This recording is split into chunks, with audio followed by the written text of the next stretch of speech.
మూడవ తెలంగాణ శాసనసభ యొక్క సభా అధ్యక్షుడిగా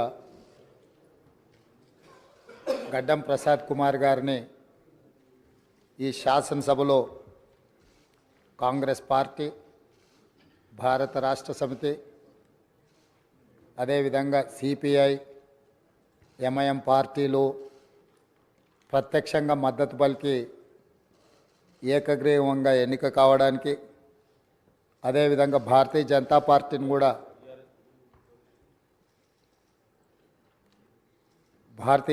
పార్టీని కూడా సంప్రదించడం జరిగింది. వారు కూడా పరోక్షంగా ఈ ఎన్నిక ఏకగ్రీవం కావడానికి సహకరించారు.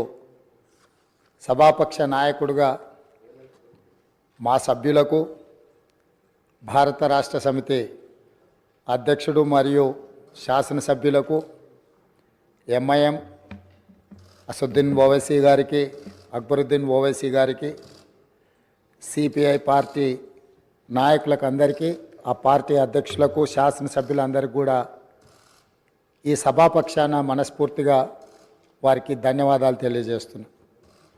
ఈ సభ ఒక మంచి సాంప్రదాయానికి మొదటి రోజే మనమందరము ఒక మంచి సాంప్రదాయాన్ని ముందుకు తీసుకెళ్ళడానికి అందరూ సహకరించడం, ఈ సాంప్రదాయం భవిష్యత్తులో కూడా కొనసాగాలి. ఈ మంచి సాంప్రదాయము సభ సమన్వయంతో, అందరి సహకారంతో ఈ సమావేశాలను మనం నిర్వహించుకుంటే తెలంగాణ ప్రజల యొక్క ఆకాంక్షను, తెలంగాణ ప్రజల యొక్క ఆలోచనను ఈ సభ ద్వారా పరిష్కరించడానికి అవకాశం ఉంటుంది. అదేవిధంగా గడ్డం ప్రసాద్ కుమార్ గారు నా సొంత జిల్లా, నేను ఎక్కడి నుంచి అయితే శాసనసభ్యుడిగా ప్రాతినిధ్యం వహిస్తున్నానో ఆ ప్రాంతం వాడు. వికారాబాద్కి చరిత్రలోనే గొప్ప పేరుంది. నిజాం సర్కారు ఉన్నప్పుడు చాలా రుగ్మతలు ఉన్న వాళ్ళకి వైద్య సహాయం అందాల్సిన వివిధ రకాల ఇబ్బందులు ఉన్న వాళ్ళందరినీ కూడా వికారాబాద్ గుట్ట మీద వైద్యం చేస్తే అందరికీ ఆ రుగ్మతలు తగ్గి సమస్యలు పరిష్కారం అవుతాయని తెలుసు. ఇప్పటికి కూడా అక్కడి వాతావరణం, అక్కడి గాలి, అక్కడి నేల ఒక మంచి వైద్యానికి ఉపయోగపడే ప్రాంతం. ఆ ప్రాంతం నుంచి వచ్చిన గడ్డం ప్రసాద్ కుమార్ గారు మన 3వ శాసనసభకు స్పీకర్గా ఎన్నిక కావడం ద్వారా సమాజంలో ఉన్న ఎన్నో రుగ్మతలను, సమస్యల్ని ఈ సభలో వారి నాయకత్వాన చర్చ జరిగి పరిష్కారం అవుతుందని చెప్పి నేను స్పష్టంగా భావిస్తున్నాను, ఆశిస్తున్నాను. అదేవిధంగా వారు అతి సామాన్యమైన కుటుంబం. వెనుకబడి చిన్న వయసులోనే తండ్రిని కోల్పోయి కుటుంబ బాధ్యతను తీసుకొని 8 మంది సోదరీమణుల మధ్యలో ఒక్కడుగా చిన్న వయసులోనే కుటుంబ బాధ్యతను భుజాల మీద వేసుకొని 8 మంది ఆడపడుచులను సమన్వయం చేసుకుంటూ సమాజంలో కుటుంబం యొక్క గౌరవాన్ని నిలబెడుతూ ఏ లోటు రాకుండా సోదరీమణులందరినీ కూడా ఈ రోజుకు, ఆ రోజు నుంచి ఈ రోజు వరకు సమన్వయంతో ముందుకు తీసుకెళ్తున్నాడు. అంటే ఉమ్మడి కుటుంబం ఎలా ఉండాలి, ఉమ్మడి కుటుంబంలో కుటుంబ సభ్యులకు ఉండే సమస్యల్ని వాళ్ళు అడగక ముందే గుర్తించి పరిష్కరించడం తెలిసింది అని అంటే ఈ శాసనసభ కూడా స్పీకర్ గారి కుటుంబం. మనందరం కూడా వారి కుటుంబంలో సభ్యులం. అది ప్రతిపక్షము, పాలకపక్షము, విపక్షము అనే విభేదాలు లేకుండా సభ్యులు అంటే ఈ సభ యొక్క సభ్యులు. ఆ సభ్యులు లేవనెత్తే అంశాలను, వారు లేవనెత్తిన అంశాలలో ఉన్న లోతును దృష్టిలో పెట్టుకొని తప్పకుండా స్పీకర్ గారు ఆ సమస్యలకు పరిష్కారం చూపిస్తారు. ఒక కుటుంబాన్ని, ఉమ్మడి కుటుంబాన్ని నడిపించడం, సమన్వయం చేయడం, సమాజంలో ఆ కుటుంబం యొక్క గౌరవాన్ని నిలబెట్టడం తెలిసిన వ్యక్తులు ఈ సభకు సభాధ్యక్షుడు అయిందంటే మన అందరి యొక్క హక్కులను తప్పకుండా వారు కాపాడుతారు. అదేవిధంగా వారు రాజకీయ ప్రస్థానం, స్థానిక సంస్థలు ఒక ఎంపీటీసీగా వారి రాజకీయ ప్రస్థానం మొదలయ్యి అక్కడి నుంచి వారు ఎంపీపీ అవ్వడం, 2008 ఉప ఎన్నికలలో శాసనసభ్యుగా ఎన్నికవడం, 2009లో తిరిగి వారు శాసనసభ్యుడిగా ఎన్నికవ్వడం, తర్వాత వారు మంత్రిగా సేవలు అందించడం, హ్యాండ్లూమ్ వీవర్స్కి వాళ్ళకున్న లోన్లు కానీ లేకపోతే వాళ్ళ సమస్యలను పరిష్కరించడంలో క్రియాశీలక పాత్ర పోషించడము, వారు మంత్రిగా ఉన్నప్పుడు వికారాబాదును శాటిలైట్ టౌన్గా గుర్తించి కీర్తిశేషులు పెద్దలు జైపాల్ రెడ్డి గారు అర్బన్ డెవలప్మెంట్ మినిస్టర్గా ఉన్నప్పుడు ఢిల్లీకి వెళ్ళి వారితో మాట్లాడి వికారాబాద్ పట్టణాన్ని శాటిలైట్ టౌన్గా గుర్తించి 2200 కోట్ల రూపాయలు మంజూరు చేయించి అక్కడ అభివృద్ధి కార్యక్రమాలను ముందుకు తీసుకెళ్ళి ఆ రోజు వారు అక్కడి ప్రజల యొక్క సేవలో వారు ముందున్నారు.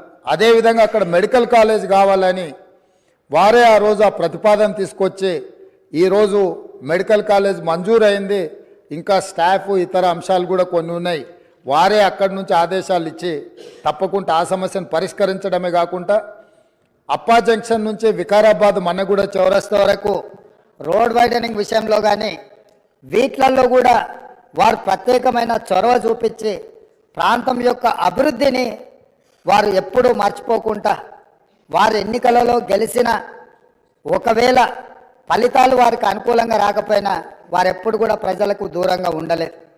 కాబట్టి ఈరోజు గడ్డం ప్రసాద్ కుమార్ గారు లాంటి వ్యక్తులు సునిశ్చిత దృష్టితో, సమస్యల అవగాహనతో, సభ్యుల సమన్వయంతో ఈ శాసనసభను వారి నాయకత్వంలో మనందరం ఒక ఆదర్శవంతమైన శాసనసభగా నడిపించడానికి వారి పూర్తిగా మన అందరికీ దశ దిశ నిర్దేశిస్తారు.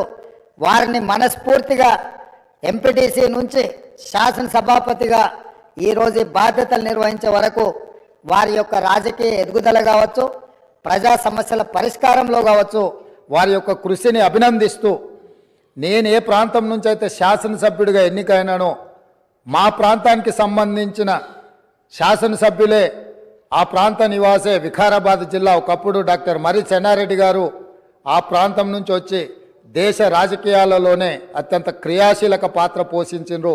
ఆ ప్రాంతం నుంచి వచ్చిన గడ్డం ప్రసాద్ కుమార్ గారు ఈ సభ అధ్యక్షుడిగా ఎన్నికవ్వడం, ఈ ఎన్నికవ్వడానికి సహకరించిన మిత్రపక్షాలన్నిటినీ ప్రతిపక్షాలన్నిటిని కూడా మరొకసారి అభినందిస్తూ మనస్ఫూర్తిగా వారికి అభినందనలు తెలియజేస్తూ ఈ సభలో సభ్యుల యొక్క అందరి హక్కులను వారు కాపాడతారనే నమ్మకంతో వారు అభినందిస్తున్నాను.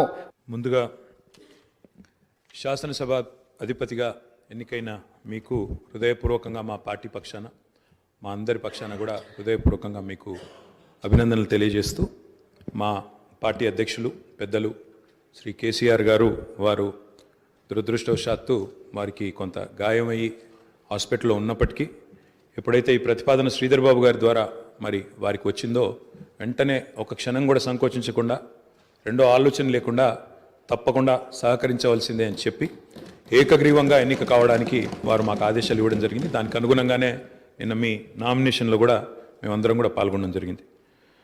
అధ్యక్ష, మీతో వ్యక్తిగతమైన అనుబంధం కూడా నాకు చాలా ఉంది. మీరు 2009 శాసనసభకు ఎన్నికైన నాడు నేను కూడా మీతో పాటు సహచర శాసనసభ్యుడిగా ఉన్నాను.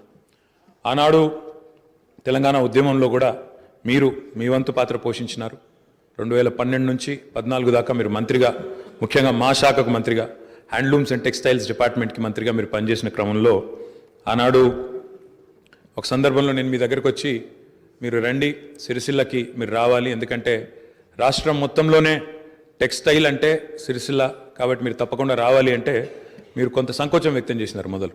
మరి ఇప్పుడు ఉద్యమం ఉధృతంగా ఉంది, నేను మంత్రిగా ఉన్నాను, ఈ సమయంలో వస్తే ఏమైనా ఇబ్బంది ఉంటుందా అంటే లేదు, మనం కలిసే పోదామని చెప్పి ఆ రోజు మీరు రావడమే కాకుండా ఆనాడు మరి బ్రహ్మాండంగా మీరు వచ్చి అక్కడ కార్మికుల సమస్యలు విని తర్వాత చాలా సమస్యల పరిష్కారానికి మీ స్థాయిలో మీరు కృషి చేసినందుకు కూడా మీకు మనస్ఫూర్తిగా ఈరోజు మళ్ళొకసారి అభినందనలు, ధన్యవాదాలు కూడా తెలియజేస్తూ, మరి ఒక ఉన్నతమైన సాంప్రదాయానికి ఈరోజు మరి తెరదీస్తూ ఇతర పెద్దలు గౌరవనీయులు తెలంగాణ రాష్ట్రం ఏర్పడ్డ తర్వాత పెద్దలు శ్రీకొండ మధుసూనాచారి గారు, తర్వాత శ్రీ పోచారం శ్రీనివాసరెడ్డి గారు, తదనంతరం మీరు, మరి వారు ఇద్దరు కూడా నెలకొల్పిన సాంప్రదాయాలు, కాపాడిన విలువలు, వాటన్నిటిని మీరు కూడా పరిరక్షిస్తారని మనస్ఫూర్తిగా ఆకాంక్షిస్తూ మీ ఉన్నతికి మనస్ఫూర్తిగా అభినందనలు తెలియజేస్తూ, మరి ఇప్పుడే పెద్దలు ముఖ్యమంత్రి గారు, ఉప ముఖ్యమంత్రి గారు, మంత్రివర్యులు కూడా చెప్పినట్టు మరి ఈ సభ అందరి సభ. ఈ సభలో ఉండే ప్రతి సభ్యుడి యొక్క గౌరవాన్ని, ప్రతి సభ్యుడి యొక్క హక్కులను, ముఖ్యంగా ప్రజల తరపున మాట్లాడే ప్రతి నాయకుడి యొక్క, ప్రతి గౌరవ సభ్యుడి యొక్క మరి గొంతును వినిపించే విధంగా ఆ బాధ్యత మీరు తప్పకుండా సమర్థవంతంగా నిర్వహిస్తారని మనస్ఫూర్తిగా ఆశిస్తూ, మరి ఒక సామాన్య ఎంపీటీసీ పదవి నుంచి ఈరోజు శాసనసభ స్పీకర్గా ఎదిగిన మీ జీవితం ఏదైతే ఉందో, రాజకీయ ప్రస్థానం ఏదైతే ఉందో, ఇది చాలామందికి తప్పకుండా స్ఫూర్తిదాయకంగా ఉంటుందని చెప్పి మనసారా ఆకాంక్షిస్తూ, మీ బాధ్యతలో మీరు 100% విజయవంతం సాధించాలని మా పార్టీ తరఫున కూడా కోరుకుంటూ మళ్ళొకసారి మీకు అభినందనలు అధ్యక్ష. Thank you.